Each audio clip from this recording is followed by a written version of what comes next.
Movie start होती है तो हम देखते हैं कि कोरियन पेनिनसुला में वो ज़ॉम्बी वायरस पूरी तरह आउटब्रेक हो चुका था और उसी वक्त हम कैप्टन जियोन स्यूक को देखते हैं जो अपनी सिस्टर की फैमिली को एक शिप पर ले जा रहा था और वो शिप उन्हें कोरिया से बाहर लेकर जाने वाला था। रास्ते में उन्हें एक आदमी मिलता है जो उनसे मदद मांग रहा था और उसके साथ उसकी वाइफ और 2 बेटियां भी थी। जियोन स्यूक देखता है कि उस आदमी के ऊपर बहुत सारा खून लगा हुआ है और तब वो सोचता है कि शायद इस आदमी को भी उन ज़ॉम्बीज ने काट लिया है और यही सोचकर वो उन्हें छोड़कर आगे बढ़ने लगता है। तब उस आदमी की वाइफ उसे कहती है कि तुम कम से कम मेरी एक बेटी को ही ले जाओ, लेकिन जियोन स्यूक उन्हें इग्नोर करके आगे बढ़ जाता है। वो शिप पर पहुंच जाते हैं और शिप कोरिया से निकल जाती है। उस शिप को जापान जाना था, लेकिन जियोन को पता चलता है कि शिप को जापान की बजाय हांगकांग लेकर जाया जा रहा है। तब वो कैप्टन से बात करने जाता है और उसके जाते ही उस कैबिन में एक इन्फेक्टेड ज़ॉम्बी में तब्दील हो जाता है। ज़ॉम्बी को देखकर उस पूरी शिप में हलचल मच जाती है और जियोन के ब्रदर इन लॉ चुलमिन जो उस वक्त सप्लाई की लाइन में खड़े हुए थे, उन्हें भी ये सब कुछ पता चल जाता है। और जब जियोन को इस बात की खबर मिलती है तो वो सीधा उस कैबिन की तरफ जाता है क्योंकि उसकी सिस्टर और उसका नेफ्यू भी उसी कैबिन में। वो ज़ॉम्बी उसे कैबिन के बाहर ही मिल जाता है और जियोन उसे शूट कर देता है और इसके बाद वो कैबिन में जाता है और देखता है कि जितने भी लोग उस वक्त कैबिन में थे वो सब अब इन्फेक्टेड हो चुके हैं और उन इन्फेक्टेड लोगों में उसका नेफ्यू भी था और उसकी सिस्टर अपने बेटे को पकड़कर बैठी हुई थी। लेकिन वो इन्फेक्टेड लोग किसी भी वक्त ज़ॉम्बी में बदल सकते थे और यही सोचकर जियोन अपनी सिस्टर को वहाँ से ले जाने लगता है, लेकिन वो अपने बेटे को अकेला छोड़कर जाने के लिए तैयार नहीं थी और बस थोड़ी ही देर में वो सारे इन्फेक्टेड ज़ॉम्बी बन जाते हैं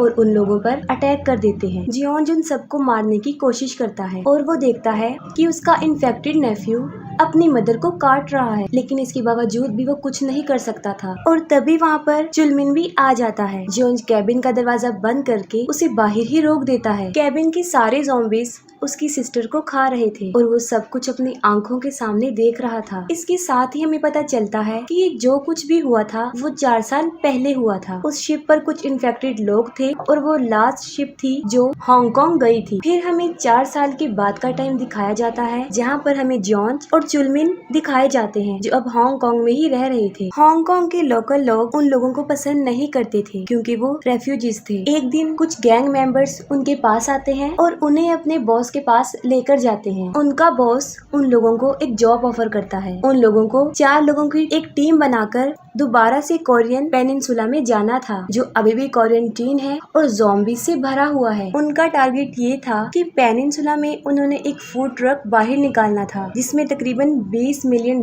भरे हुए थे और शर्त ये रख दी गई थी कि काम पूरा होने के बाद उन मेंबर्स को भी 2.5 मिलियन मिलेंगे। और इसके साथ ही वो उन्हें ज़ॉम्बी से बचने की कुछ इंस्ट्रक्शंस भी बताता है कि ज़ॉम्बीज को रात में नजर नहीं आता और रात को वो ज़ॉम्बीज आवाज का सहारा लेते हैं। तब वो कहता है कि वो लोग रात में ये काम आसानी से कर सकते हैं। उन्हें 2 सैटेलाइट फोन देकर शिप के थ्रू बताई गई लोकेशन पर पहुंचा दिया जाता है और जब वो अपना मिशन कंप्लीट कर लें तो वापसी पर वो इन फोन्स का इस्तेमाल कर सकते हैं। वो उस जगह के पास पहुंच जाते हैं जहां पर वो ट्रक खड़ा हुआ था। तब जियोन उस ट्रक को पास जाकर चेक करता है। तब उसे पता चलता है कि वो ट्रक उन लोगों का नहीं है। जियोन जब ट्रक को चेक करके वापिस आ रहा होता है तब उसे किसी की आवाज आती है। वो देखता है कि एक बिल्डिंग जो गिरी हुई है और उसपे ज़ॉम्बीज भरे हुए थे और वो बिल्डिंग थी भी गिलास की, इसलिए उनका कोई भी भरोसा नहीं किया जा सकता था। तब जियोन जल्दी से आकर गाड़ी में बैठ जाता है और वो फिर से अपना ट्रक फाइंड करने लगते हैं। उन्हें एक और ट्रक नजर आता है और इस बार जियोन अकेला नहीं जाता, उसके साथ चुलमिन और उनका एक और पार्टनर भी साथ जाता है। वहाँ पर वो लोग अकेले नहीं थे, कोई और भी था जो उन लोगों पर मुसलसल नजर रखे हुआ था। वो ट्रक को खोलकर देखते हैं कि वो पूरा पैसों से भरा हुआ है। ट्रक को ढूंढने का मिशन तो उनका पूरा हो जाता है और अब वहाँ से निकलने का टाइम आ गया था। वो देखते हैं कि उस ट्रक का ड्राइवर भी एक ज़ॉम्बी बन गया है और उन्हें लग रहा था कि शायद वो मर चुका है, लेकिन ये सोच उनकी बिल्कुल गलत थी। जैसे ही चुलमिन ट्रक के अंदर जाने लगता है वो उस पर झपट पड़ता है जिससे ट्रक का हॉर्न प्रेस हो जाता है और पूरे एरिया में उस हॉर्न की आवाज गूंज जाती है। ये आवाज सुनकर वो सारे ज़ॉम्बीज अलर्ट होकर उनकी तरफ बढ़ने लगते हैं और ये स्लो ज़ॉम्बीज नहीं थे बल्कि कोरिया के अल्ट्रा फास्ट ज़ॉम्बी थे। जियोन जल्दी से उस ट्रक ड्राइवर को मार देता है और उनका एक साथी उस ट्रक को स्टार्ट करता है और इसी दौरान जियोन बाकी ज़ॉम्बीज को भी मारने लगता है, लेकिन वो तादाद में काफी ज्यादा थे। चुलमिन वापस कार में जाकर बैठ जाता है और ट्रक स्टार्ट होते ही जॉन्स भी उसमें बैठ जाता है और इतनी डिफिकल्टीज होने के बावजूद भी वो ट्रक को वहाँ से निकालने में कामयाब हो जाते हैं। और अब बारी थी वो सैटेलाइट फोन यूज करने की, लेकिन इससे पहले कि वो उन्हें यूज कर पाते कोई बहुत सारी फ्लेज उनके सामने फेंक देता है और ये उन लोगों के लिए उनके सामने बिछाया गया ट्रैप था ताकि लाइट पैदा होने की वजह से ज़ॉम्बीज उनकी तरफ आ सके। और ऐसा होने भी लगता है, ज़ॉम्बीज उनकी तरफ बढ़ने लगते हैं और वो जल्दबाजी की वजह से अपनी गाड़ियां भगाने लगते हैं और तभी उनकी कार क्रैश हो जाती है और उनका ट्रक भी उससे टकरा जाता है और जियोन सीधा ट्रक से बाहर जाकर गिरता है। वो देखता है कि उसके तीनों साथी मर गए हैं, लेकिन असल में ऐसा नहीं था। चुलमिन जल्दी से ट्रक के पीछे घुस गया था और ट्रक ड्राइवर भी अभी जिंदा था, लेकिन जॉन्स के पास इतना टाइम नहीं था कि वो उन्हें चेक करे। ज़ॉम्बीज ने चारों तरफ से उसको घेर लिया था और उनसे मुकाबला करके एक वक्त ऐसा आता है कि वो हार मान जाता है और तब एक कार आके उसकी हेल्प करती है और उस कार को एक लड़की जून ड्राइव कर रही थी। उसके साथ उसकी छोटी बहन भी बैठी हुई थी। वो जॉन्स को कार में बिठाकर वहाँ से निकलते हैं, लेकिन ज़ॉम्बीज जो कि हर तरफ फैले हुए थे और बड़ी मुश्किल से जून उन ज़ॉम्बीज से कार को बचाकर वहाँ से भागती है। जून कार को एक ब्रिज के नीचे पार्क कर देती है क्योंकि सामने ज़ॉम्बीज का एक बहुत बड़ा झुंड था। और अब यहाँ पर जून की छोटी सिस्टर यूजिन समझदारी का काफी मुजाहिरा करती है। वो अपनी रिमोट कंट्रोल कार निकालती है जिस पर उसने काफी हैवी टेक्नोलॉजी लगाई हुई थी। उससे वो ज़ॉम्बीज का ध्यान बटाती है और वो लोग सही सलामत वहाँ से निकल जाते हैं। फिर वो अपने घर पहुँच जाते हैं जहाँ पर उनकी मदर एंड फादर थे और ये दोनों हस्बैंड और वाइफ वही थे जिन्हें 4 साल पहले जॉन्स इग्नोर करके चला गया था। और उसके हाथ में जो छोटी बच्ची थी वो यूजिन थी, जिनकी जान बचाने से जॉन्स ने इनकार किया था। आज उन्हीं ने उसकी जान बचाई। दूसरी तरफ उन लोगों के ट्रक के पास एक पूरा गैंग पहुंच जाता है और इस गैंग का नाम यूनिट 631 था, जिसका लीडर था फर्स्ट क्लास होंग। वो देखता है कि ट्रक ड्राइवर अभी भी जिंदा है, लेकिन उसकी जान बचाने की बजाय वो उसे मार डालता है। और यहाँ पर हमें इन लोगों के नेचर के बारे में पता चलता है कि ये भी किसी ज़ॉम्बी से कम नहीं है और ये वही गैंग था जिन्होंने इनके सामने फ्लेस फेंकी थी उन लोगों को फंसाने के लिए। वो उस ट्रक को लेकर वहाँ से चल पड़ते हैं, यही सोचकर कि शायद वो फूड से भरा हुआ होगा। वो अपने मिलिट्री कंपाउंड तक पहुँचते हैं जहाँ पर वो काफी फेमस थे। दूसरी तरफ जॉन्स देखता है कि जून के फादर एल्डर किम किसी जेन से रेडियो पर बात करने की कोशिश कर रहे हैं और उसे यकीन था कि जेन उन्हें यहाँ से बाहर निकाल लेगी। लेकिन बैड न्यूज ये थी कि मिलिट्री ऑपरेशन 4 साल पहले ही बंद हो चुके थे और उन तीनों को भी इस बात का पता था कि उन लोगों को यहाँ से निकालने के लिए कोई नहीं आएगा। लेकिन जब उन्हें पता चलता है कि जॉन्स हांगकांग से है तो वो काफी हैरान हो जाते हैं कि 4 साल में उन लोगों को कोई नहीं बचाने आया, लेकिन पैसों की खातिर 1 मिनट लोग यहाँ पर आ गए। जॉन की मदर उससे पूछती है कि उसकी बाकी साथियों का क्या हुआ। वो कहता है कि वो सब मारे गए। और उधर जब वो लोग ट्रक खोलते हैं तब उन्हें चुलमिन भी वहाँ से मिल जाता है। वो उसे पकड़ लेते हैं और किसी गेम के लिए उसे ले जाते हैं। एक आदमी उस ट्रक को चेक करता है और जब वो बैग खोलता है तब उसकी भी आंखें खुल जाती हैं। वो सीधा कैप्टन CEO के पास जाता है और उसे सारा इंसिडेंट बता देता है। वो जाकर ट्रक को चेक करता है तब उसे बहुत सारी कैश के साथ सैटेलाइट फोन भी मिलते हैं। फोन को ऑन करते ही उस पर कॉल आती है और कॉल उठाने पर CEO को पता चलता है कि ये ट्रक किसी ऑपरेशन का पार्ट है जिसमें ट्रक को वापस लाने वाले को पैसे भी मिलेंगे और उन्हें कोरिया से बाहर भी निकाला जाएगा। और बस यही सुनते ही वो खुद ट्रक को बोट पर ले जाने की तैयारी करता है और इस बात को वो सीक्रेट रखता है। दूसरी तरफ चुलमिन को बाकी स्लेव्स के साथ रखा जाता है और उन्हें देखने के लिए बहुत सारे लोग जमा हुए होते हैं। ये एक गेम शो था जहाँ पर ज़ॉम्बीज और इंसानों ने एक दूसरे की आमने सामने आना था और सारे ऑडियंस ये देखने के लिए काफी एक्साइटेड थे। पहला राउंड कुछ लोग ही सरवाइव कर पाते हैं और उनमें चुलमिन भी शामिल होता है। उधर जॉन्स और वो लोग ये बात डिसाइड करते हैं कि वो मिलिट्री कंपाउंड में जरूर जाएंगे और वो ट्रक में से सैटेलाइट फोन लेने जाएंगे और उसकी मदद से वो पेनिनसुला से बाहर निकल जाएंगे। तब वो डिसाइड करते हैं कि वो रात को यहाँ से निकलेंगे ताकि उन्हें यहाँ से जाने में कोई दिक्कत ना आए। और जॉन्स को ये बात हजम नहीं हो रही थी कि 4 साल पहले उसने उस फैमिली की हेल्प नहीं की थी और ये बात जाकर वो जून की मदर को बताता है, जिस पर वो बिल्कुल भी हैरान नहीं होती। वो कहती है कि ये कोई बड़ी बात नहीं। दूसरी तरफ कैप्टन सीओ और उसका एक साथी भी बगैर किसी की नजर में आए वहाँ से निकलने की तैयारी कर रहे थे। रात हो जाती है और जॉन्स और बाकी लोग कार में बैठकर वहाँ से निकल जाते हैं, लेकिन वो लोग मिलिट्री कंपाउंड में नहीं जाते और जून की मदर कार को थोड़ा दूर ही रोक देती है और वहाँ से सिर्फ मिंजू और जॉन्स ही ट्रक को चेक करने जाते हैं। उन्हें वो ट्रक भी मिल जाता है और ढूंढने पर वो सैटेलाइट फोन भी मिल जाता है, लेकिन अफसोस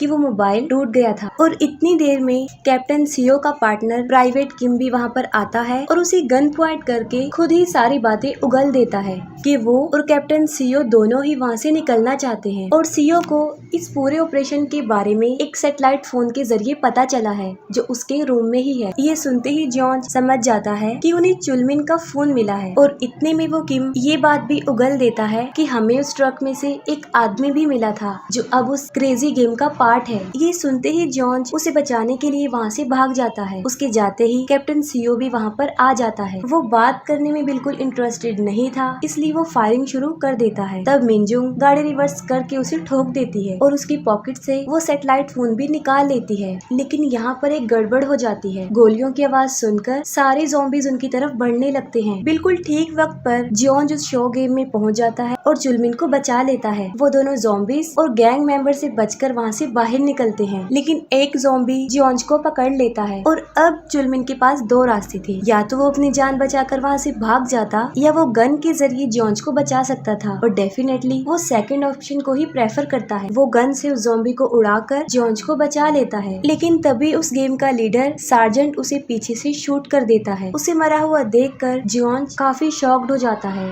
वो काफी दुखी था। उसे कुछ भी समझ नहीं आ रहा था कि वो क्या करे। उसकी तो सारी फैमिली ही अब खत्म हो चुकी है और वो सार्जेंट उसे भी शूट करने ही वाला था। तभी मिनजुंग वो ट्रक लेकर वहाँ पर पहुँच जाती है और वो जॉन को ट्रक में बैठने पर काफी इंसिस्ट करती है। उनके ट्रक को भी ज़ॉम्बीज ने चारों तरफ से घेरा हुआ था और शीशा टूटने की वजह से वो अंदर भी आ रहे थे। और तब उन्हें एक लाइट नजर आती है और वो कोई और नहीं जून थी, जो अपनी कार की लाइट से उन ज़ॉम्बीज को अपने पीछे लगा लेती है। बड़ी समझदारी से वो उन ज़ॉम्बीज का ध्यान बटाकर आगे बढ़ने की कोशिश करते हैं, लेकिन उनके पीछे पूरा गैंग पड़ा हुआ था जो उन लोगों को रोकने की पूरी कोशिश कर रहे थे। कुछ गाड़ियों को तो जून ही ठिकाने लगा देती है, लेकिन उसी गैंग में उसके टक्कर का ही एक ड्राइवर उसे मिलता है और वो ड्राइविंग में जून की तरह ही स्किल्ड था, लेकिन जून उससे ज्यादा समझदार थी और वो बड़ी समझदारी से उससे भी पीछा छुड़वा लेती है। बहुत सारी गाड़ियाँ डिस्ट्रॉय होने के बाद वो गैंग मेंबर डोंग अपनी अगली ट्रिक का इस्तेमाल करता है। वो सभी कार पर लगी हुई बड़ी बड़ी हेडलाइट्स को ऑन कर देता है, जिससे वो ज़ॉम्बीज फिर से उनका रास्ता ब्लॉक करने लगते हैं। जून बड़ी समझदारी से अपना सारा रास्ता क्लियर करती है और जॉर्ज उनकी लाइट को शूट करता है। इतनी समझदारी का मुजाहिरा करते हुए उनका ट्रक ज़ॉम्बी से बच जाता है और पिछली सारी गाड़ियां ज़ॉम्बीज के घेराव में आ जाती हैं। पोर्ट पर पहुंचकर वो देखते हैं कि शिप उनके लिए बिल्कुल तैयार खड़ा था। अब वो लोग काफी खुश थे और तभी एक कार उनकी कार को टक्कर मारती है और मिनजुन देखती है तो वो काफी शॉक्ड हो जाती है, क्योंकि उस कार में उसकी पूरी फैमिली थी और टक्कर मारने वाला कोई और नहीं बल्कि कैप्टन सीओ था। वो जून को गन पॉइंट पर पकड़ लेता है और उनके सारे हथियार नीचे रखवा देता है। अब वो जितना पागल था वो जून को कभी भी मार सकता था। अब यहाँ पर एक बार फिर से वो छोटी बच्ची यूजिन समझदारी का मुजाहिरा करती है। वो अपनी रिमोट कार से उसका ध्यान बटाती है और जून आजाद हो जाती है, लेकिन सीओ यूजिन को देख लेता है और वो उसकी तरफ गोली चलाने लगता है। तभी सामने से एक आदमी आ जाता है जो कि उसी गैंग का था और गोली उसे लग जाती है। मिनजुन जल्दी से अपनी गन उठाती है, लेकिन इससे पहले ही सीओ उसके पाँव में शूट कर देता है और ट्रक लेकर वहाँ से भाग जाता है। वहाँ से जाने का टिकट भी उसके पास अवेलेबल था और एक बार फिर से वो लोग पेनिनसुला में ही फंस जाते हैं। वो ट्रक लेकर शिप पर पहुँच जाता है और वो लोग चेक करते हैं कि ट्रक में कैश है या नहीं। अपना truck as it is receive करने पर भी वो अपना वादा पूरा नहीं करते और सीओ को शूट कर देते हैं, लेकिन अभी भी सीओ जिंदा था। वो ट्रक को रिवर्स करके फुल स्पीड में ट्रक चला देता है और ट्रक शिप से बाहर आ जाता है। दरवाजा खुलते ही सारे ज़ॉम्बीज अंदर आने लगते हैं और इतने सारे ज़ॉम्बीज को कंट्रोल करना उनके लिए काफी मुश्किल था। सीओ खुद भी डूबता है और उन लोगों को भी साथ लेकर डूबता है, लेकिन ये सब कुछ जॉर्ज और वो बाकी फैमिली भी देख रही थी। जब कैप्टन सीओ यूजिन को शूट कर रहा था तो उसके सामने आने वाला आदमी कोई और नहीं बल्कि उसके फादर एल्डर किम ही थे, जो अब आहिस्ता आहिस्ता दम तोड़ रहे थे और वो मर जाता है। उसके मरते ही एक मिलिट्री चॉपर वहाँ से गुजरता है और वो सब उसे सिग्नल करके रोक लेते हैं। ज़ॉम्बीज भी उनकी तरफ बढ़ रहे थे, लेकिन मिनजुन भाग नहीं सकती थी और इस बार वो जॉन से प्रॉमिस करती है कि अब वो उनकी बेटियों की हेल्प जरूर करेगा। जॉन उसकी दोनों बेटियों को चॉपर की तरफ लेकर जाता है और पीछे से वो उन ज़ॉम्बीज का मुकाबला करती है। वो एक ट्रक में बैठकर उसका हॉर्न प्रेस कर देती है, जिससे सारे ज़ॉम्बीज उसकी तरफ आ जाते हैं। चॉपर पर पहुंचकर वो देखते हैं कि उनकी मदद करने वाली कोई और नहीं बल्कि वो मेजर जेन थी, जिसका उनके फादर ने उनके सामने जिक्र भी किया था। जॉन उन्हें कहती है कि वो उनकी मदर की हेल्प करे, लेकिन वो सोल्जर्स इस काम के लिए मना कर देते हैं। हैं क्योंकि सारी सिचुएशन उनके हाथ से निकल चुकी थी। तभी जून उसी की गन निकाल कर उसे गन पॉइंट कर देती है और कहती है कि वो अपनी मदर के बगैर यहाँ से नहीं जाएगी। और तभी वो देखती है कि उसकी मदर सुसाइड करने ही वाली है। ये देखकर वो पागल हो जाती है, जिस पर जेन उसे कहती है कि तुम्हारी मदर बिल्कुल सही कर रही है, यही उन सबके लिए बेहतर है। वो दोनों काफी रो रही थी और जॉन उन्हें देख रहा था, बिल्कुल वैसे ही जैसे उसने अपनी बहन को मरते हुए देखा था। लेकिन वो उन लोगों में से था जो बाद में कहते हैं कि कोशिश की थी लेकिन कुछ भी नहीं हुआ। लेकिन इस मर्तबा वो सिर्फ कोशिश ही नहीं करता, ज्यादा कोशिश करता है। वो फौरन उसे बचाने जाता है और उसे देखकर मिनजुंग भी अपना डिसीजन बदलती है, क्योंकि अब जीने की उम्मीद उसे भी नजर आ रही थी जो पहले बिल्कुल भी नजर नहीं आती। वो बैकफायर करती है और इतनी देर में कि वो चॉपर तक पहुंचे, जियोंज उन ज़ॉम्बी से मुकाबला करता है। इतनी कोशिश करने के बावजूद भी फाइनली उनकी मदर बच जाती है। वो चारों बिल्कुल सही सलामत उस चॉपर में आकर बैठ जाते हैं और सही सलामत पेनिनसुला से निकल जाते हैं और यहीं पर ही मूवी एंड हो जाती है।